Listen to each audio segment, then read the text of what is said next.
Hello and welcome everyone to the beautiful Mother Hustler podcast. My name is Kareen Mills and I'm your host. We're graced today with a wonderful, awesome woman, Michelle. Michelle, thank you for gracing us with your time. How are you doing? I'm great. Thank you for having me. I'm so excited to be here. For sure, absolutely. So it's pretty fun podcast where I'm just really, allowing other mothers to listen to our journey, our up and down, sometimes down, down, down journey that we go through because we juggle so much responsibilities as a mom and as an entrepreneur. So tell the world who you are, what your journey has been, what it's been looking like for you, and all that good stuff. And I want to thank you first, too, for being a consistent listener to the podcast. I so appreciate you supporting this podcast as well. I love the podcast. It's awesome. It's so nice to hear other moms doing the same thing. I know. And so that's the whole idea of it, because I think sometimes when we're so frustrated with life, we tend to feel so alone, and if there's something so easy to access, because, every single mom that I think that I've interviewed here had a commonality of plugging in a community has always made a difference in their career. But I think like with where I come from, I was in this pocket of I'm so alone, I don't know what to do. When I transitioned from being a traditional brick and mortar business to a business where I could take it anywhere, I was really alone. And there's I didn't know there was a lot of community, even in the local community, because I think when you're just shut down, and isolate yourself, you're not even open to the idea of that there's support out there for you. And so if I could just have this easily accessible and, you could still be alone in your own little world, but at the same time, easily access hearing the community of moms that are talking about this whole thing makes me feel like I'm not alone. So that's really the idea of this whole thing. So tell us who you are and how you got where you are now. Well, I'm a mom. I have two boys. I have a 22-year-old, and then I have a 6-year-old. My 6-year-old is highly spirited, as I was just telling you. We had like the perfect moment or perfect morning, and I was like, yes, this couldn't be a better day to do the podcast. And probably about 15 minutes before we logged on, I got a shower of water. He just got mad and took the water and threw it on me. So sounds like a normal mom life. Well, and I think that's the thing that's so awesome about what you do is because, when you're in the middle of it, you just don't see that. Right. And then like I said something to you and you're like, oh, welcome to momhood, and you're like, yeah, that's true. Yeah, you're not alone, sister. So my 22-year-old was about 5, and I got into a car accident. And my brakes went out, and prior to that, I was that yes girl. I was the one that was going to do everything. Back then, we didn't have like Facebook and all of that to compare to, but we have the TV and stuff, right? So I was going to be that white picket fence mom. Right? I was going to help in the classroom. I was going to do this. I was going to help. I didn't know soccer, but I helped coach. Everything. And I got into this accident, and all of a sudden, after about a month after this accident, I got diagnosed with fibromyalgia. Wow. And my doctor knew me, and she said, okay, so this is your diagnosis. And prior to that, they had me on these meds and all this. Well, I'm tiny. I'm only like 4'9", 4'10". Wow. So I was like a mombi, right? Walking around and just doing what I needed to do to survive. And so my doctor said, we can't continue. And I felt the same way. So I went through therapy intensive to learn not to be that yes girl and how to balance everything. And she was pretty diligent about it. I had to bring in like my journal. I had to, what did I do? And so I became a personal trainer. Well, as I was a personal trainer, I can spend an hour with you, but that's only an hour. That doesn't do anything for the other 23 hours. And so I started to teach my clients all this stuff that I've been learning. Wow. And I did that for about almost 10 years until I had a business coach sit down and go, we need to look at this business plan. And Wow. the more that we did, I realized that my passion is to help other moms. So you don't go through what I went through, because we all want to be the best moms possible. Yes. I mean, that's our mission. I think it's the most important thing we can do is to do our best with our kids, but don't lose yourself and stop and enjoy it. Because, prior to my accident, yeah, I enjoyed those moments, but you're so focused on, I got to do that you don't. Yeah. And then now going through with my highly spirited one, I've done more therapy, and I have so many tools and tips that I didn't realize was valuable until my business coach sat down and was like, moms need to know this stuff.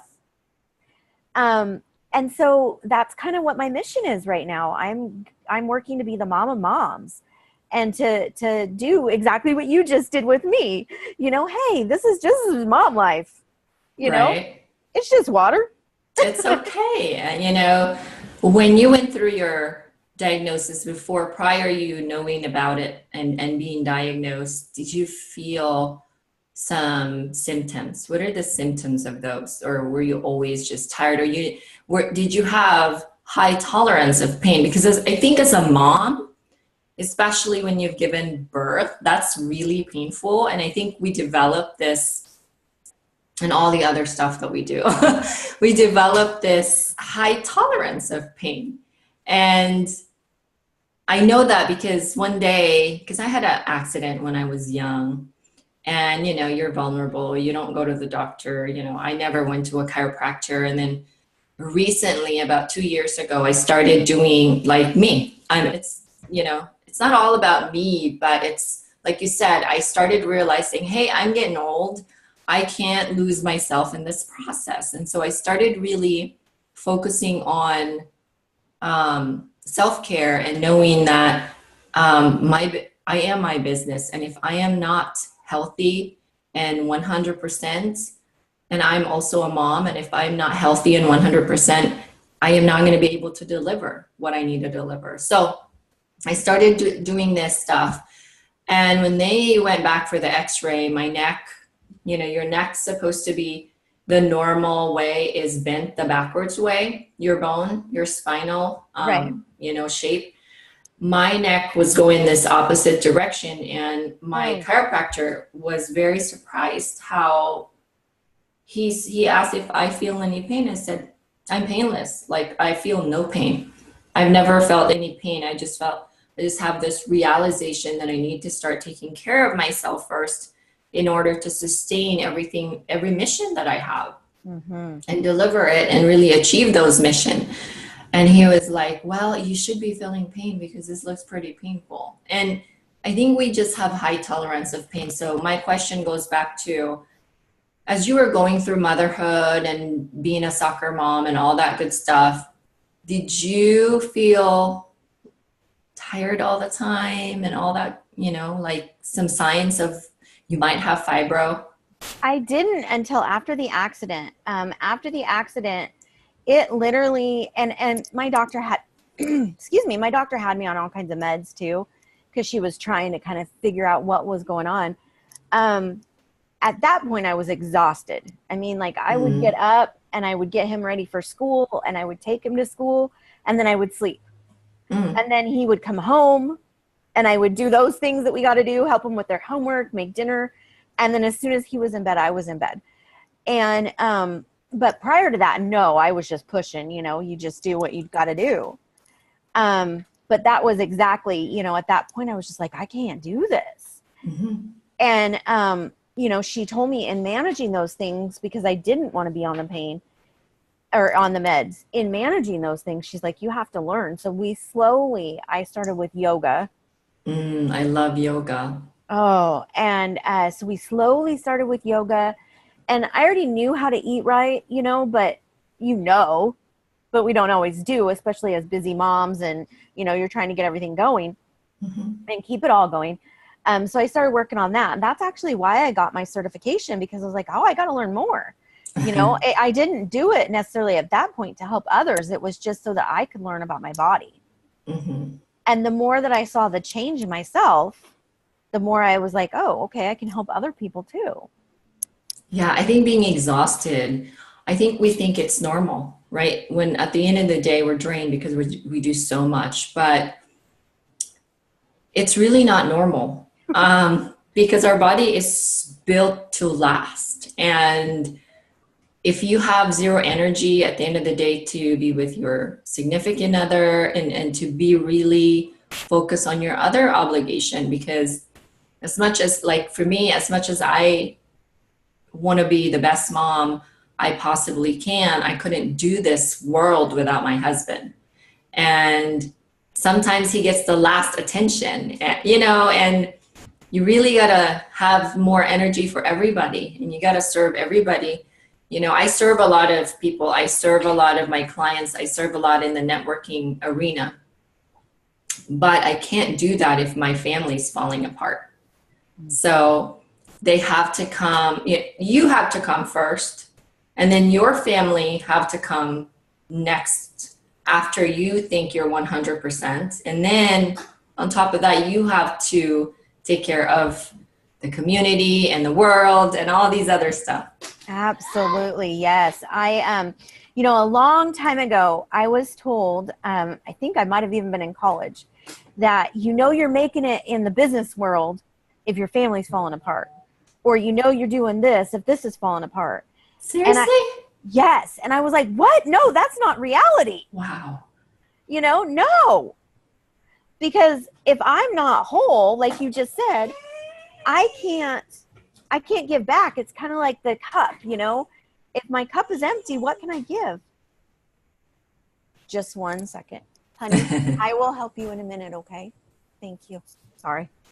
Yeah. And that was something that always stuck with me, even as I think I was maybe in my 20s, and I was like, who says that kind of stuff?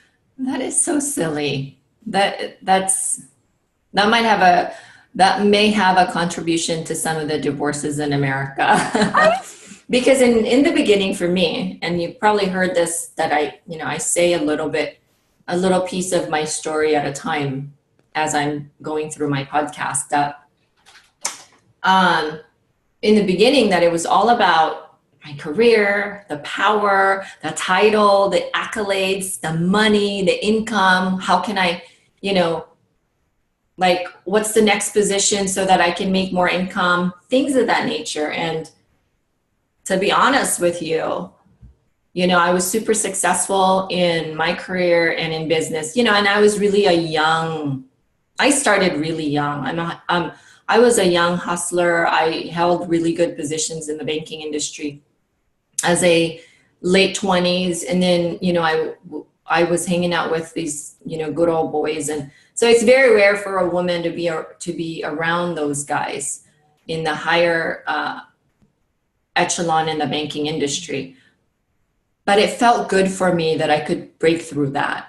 It was all about that for me. And then, except my family, like, I forget I have a family. And that was when I already was a mom. And then I started my own brick and mortar business. I thought I made it, right? I thought that was it, and I'm not going anywhere, and I was just going to grow it until I fall apart. Like, we call it instead of 9 to 5, it was 9 to fail, right? Like, until you just are done. Mm-hmm. So it's funny how you get older and you start getting this realization that it's not all about it. Mm-mm. And my family was falling apart. My kids asked my husband all the time, where's mom? And it's when they were starting to talk was I started realizing, oh, shoot, I think I'm such a horrible mom. So did you ever go through that situation where you just, like, feel so insufficient and what they taught you in college and what they told you that if you've made it if your family's falling apart. That is horrible. Right? Isn't that horrible? Honestly, when they told me that, I didn't believe it. It was one of those things that stuck with me because like my grandparents had a business growing up and I never saw that in them, but as I was doing therapy and stuff, I guess I learned I was blessed with my doctor and my therapist. She taught me how to juggle those things. Mm-hmm. She's like, you got to look at all your priorities. And she would have us do, I think they call it like the triangle, mm-hmm. And write it in there so that you could keep track of those things because, it doesn't matter how successful you are if you're leaving everything else behind. There's a saying that I heard that says, you're not a success in your profession if your home is falling apart. Absolutely. Like there's no such thing.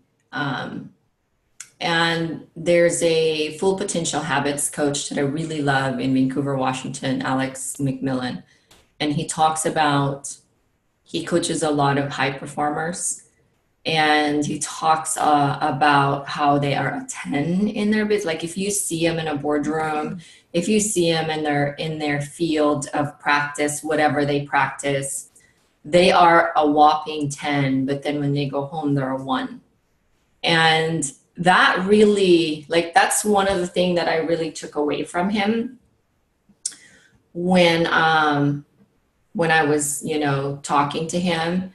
And he says, and that's why it holds people back in really achieving their full potential because they're not 100% at home. And I would say though that there's never 100% because there's never a perfect moment, right? But the full potential is, are you putting it all in every aspect of your life? So right. And are you present in I guess for me, I like to teach moms, are you being present in that moment right now? So whether that be at work or that be at home with your kids, right? When your little one curls up and says, read me a book, and you're thinking, oh, I got to do this, this, and this, take that moment because it happens so fast that, they're not going to want you to read to them anymore. I know. It's so true.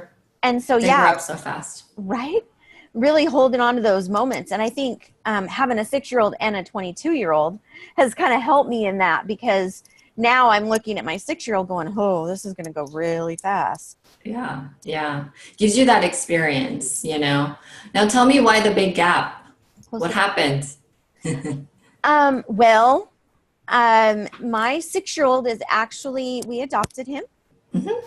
He is my half sister's little guy. And beautiful. Yeah. And so we've had him since he was about 14 months old. Mm-hmm. And, God was like, wow, you've done this once. You're going to do it again. You were being called for it. That's a beautiful thing. You know how they say, when you make a plan, God laughs? This is the prime example right there. It's so true. I am speaking at the Impactful People's one-day conference in September, and I've been stressing out with the content that I'm going to talk about. But I already got the title, which is Don't Just Lead, Influence. Mm-hmm. And I was talking to Erica, who's the executive director of the nonprofit, and she said, don't stress out about it because you plan all these contents and, obviously you're not going to read it all. Mm-hmm. You can prepare all you want. And, we don't even say the same thing. I've spoken in so many different areas in my speaking career, but it's like, I don't even say exactly what I practiced. Right. Number 2, I don't remember what I said unless there's a video of it. No matter how good of a speaker you are, I've listened to so many super experienced speakers, and you can never plan it. And that's kind of how I do life. And there's these phrases that we go by with ready, set, go. And I've always been a go, set, ready type of person because I know I'm never going to be ready no matter how much I prepare. So that's really what it is. And you know, your adversity, which was the accident, and your diagnosis of fibro and all those stuff can be seen as just something that's negative that happened to us. But when you went through your journey, just doing the journey on your own, and I always love to talk about this, like, your adversity becomes an asset to you because it becomes an intellectual property. Because of that journey that you went through, you've gained knowledge to become who you've become now. And so you can call problems, adversities, that, but to me, when I hear those words, I'm like, oh, there's an opportunity here to do something, right? Mm-hmm. So tell us. Go ahead. I look at it as a growth and and you know, I honestly, for me, it was a gift because I will just keep pushing.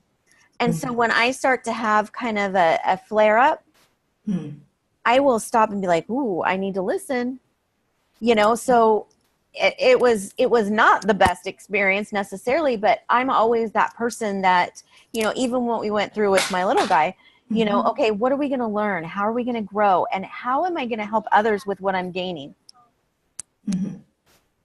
Yeah. Like, why am I being put through this situation?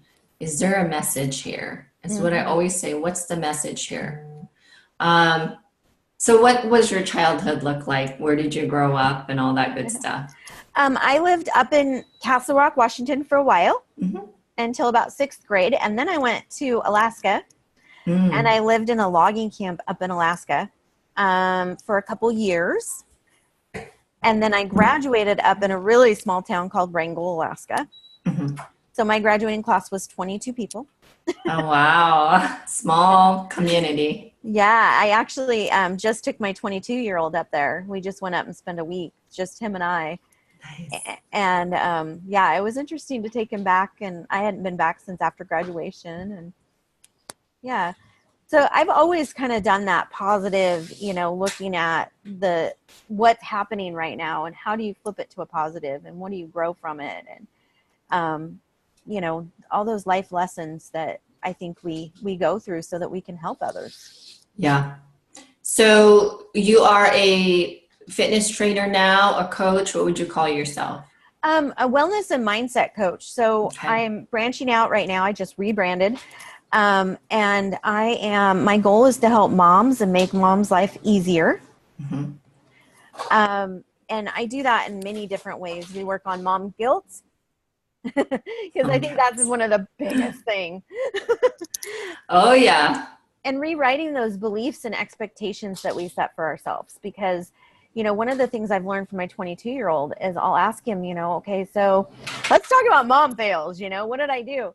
And he's like, well, he'll look at his little brother and he'd be like, the only thing I can think of is, you know, maybe you forgot his water bottle for football that day. And, you know, it made me really stop and think. Us as moms, we're always thinking that I failed here, or I failed there, or I didn't do this. And then it's going to make such an impact. And that was the only example he could give me is, well, maybe you forgot a water bottle. Wow. You know, and I was like, wow, you know, all these things that we think make such a huge difference. And I mean, they do, but it doesn't impact them as bad as we think it does. I know. There's something that people say, you know, for the people that worry too much about what other people think, they're really not thinking what you think they're thinking. Exactly. It's crazy how we put so much pressure on ourselves and we try to read people's minds, but we read it really wrong. And that's why it's not to say that I don't care what other people think, but I just don't care because I know they're probably not thinking what I think they're thinking. Right. You know? They usually have their own stuff going on in their heads. Yeah. They're too busy to even think about your shit. Right. Exactly. Why do they care what I'm doing? Right. So what, your mom's still around? My mom actually just passed away in November. Sorry. Yeah, we went up. That's what we went up to Alaska for, was we spread her ashes, and it was beautiful. Awesome. Yeah. What were the lessons that you think you've carried on for your mom as a legacy that she taught you? Unconditional love, definitely. And in watching her in her life, I've always strived to grow and do better. I'm kind of a self-help junkie. Like, if I can read self-help books and anybody that suggests it, I'm like, oh, I got to read that. I got to read this. So I think those things, the striving to always be better and Awesome. grow. Yeah. What is the most memorable time you had that you'll never forget about your mom? Oh my goodness, you're gonna make me cry. You know, when the older prince was probably 5, we took her to Disneyland, and she had never been. And it was just amazing to take her and see her kind of almost come back into her childhood, and just enjoy and explore. Can you please stop? Thank you. So that was probably one of them. And then my sister and I we took her to an Eagles concert. And she kind of almost like she went back again to her teenage years. Wow. Isn't that cool that, like, no matter how old you get, you can always go back to those? And I don't know if you've listened to Melina, one of my episodes is she talks about that little girl inside of you. And I think for every version of you in your life, that version is always going to be there, no matter how far you've come. And whenever you go back to that moment, it'll come out, like it will just surface. And I think when we go through life as an adult, we realize that it's not that easy, right?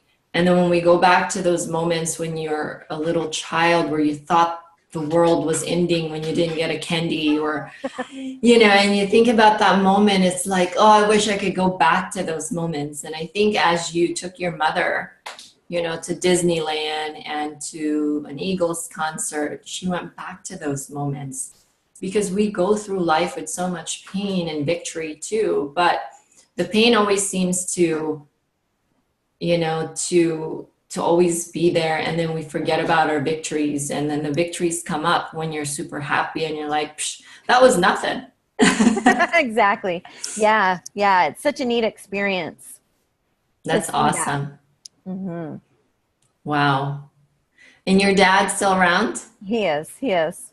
What is the lesson that you adopted from your dad? I would say the same thing, the unconditional love and giving. Just giving. Just, you know, just helpful and giving and caring about people. So awesome. What are the things that matters to you the most as a human being? Oh my goodness, my kids, my family. Being able to give and help improve others' lives. How are you carrying that on with your business model? That's actually my goal, is to, like I said, to help moms be able to step back and enjoy life and enjoy the journey of being a mom. Letting go of those expectations, that mom guilt, and be present. Are you only looking for mom entrepreneurs, or are you welcoming any moms that are in every journey of their lives? Absolutely. Any journey in their life. You know, I think we all need to learn that very valuable lesson of looking at your priorities and not losing yourself while still enjoying the day and, you know, living for the moment as well. That's awesome. Can you, you currently have clients right now? I have a few. Like I said, I just rebranded. So I'm kind of building. Awesome. Can you tell the audience and the listeners where they can find you on social media and where do you usually hang out? Because there's a lot of platforms, right? Like for me, I'm on Instagram and Facebook a lot. Um, which one's your favorites? I'm on Facebook probably the most. I'm pretty active on Facebook.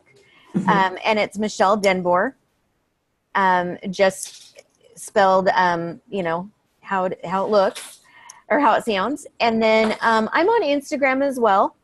And it's the same thing, just my name. I have a website also, michelledenboer.com. But I'm very active on, I'd say Facebook the most. Okay. That's Den Boer, that Michelle, the regular Michelle, spelling. And then Den, Den, Boer is Boer. Correct. Right? Yeah. Cool. Yeah. Well, I just want to commend you for, number one, if you're a mom, you're a badass. It's just the way it is, right? Because we do so much for not a lot of return, because that's just what mother hustlers do. We don't expect anything in return when we raise our children. We just hope that the return that we get is that we're raising them, and we're showing them how to be a great human in this, society, and we're raising them to become better versions all the time of themselves, just like we are showing them. So I commend you for that. I commend you for juggling between being a business owner and rebranding too, because that transition, I know, because I just did, I have my personal brand and I have my Mother Hustler brand. And, those things takes a ton of work while you're taking care of a little guy. So kudos to you for doing both and all the other responsibilities that you have to yourself as well. So thank you for doing what you do to better this world. Oh, thank you. You're welcome. If you're, second to the last question, if your kids get a handle of this episode and they listen and they hear you speak, what would be your message to them? Ooh. My message for them is probably always the same. How proud I am of them, how it's their job to continue to grow and bring the best things that they can into this world and better themselves so that they can do that. That's awesome. Well, thank you, my dear. I would love to hear what your definition of mother hustler. My definition of mother hustler is all of us mothers out there just surviving and working to achieve our goal, whatever that may be. Cool. Awesome. Well, thank you so much for gracing us with your time. I appreciate your friendship. I know we started our friendship on social media, and you're local in Vancouver, right? So I'm sure one day we'll run into each other and have the perfect opportunity to hug each other, because I'm a hugger, and and social media has been such a great platform to get to know great humans like yourself and many others. So thank you. Thank you. Have an awesome day, and I'll see you around. I'm sure I'll see you around soon. Yes. Bye-bye. Thank you. Take care, hon.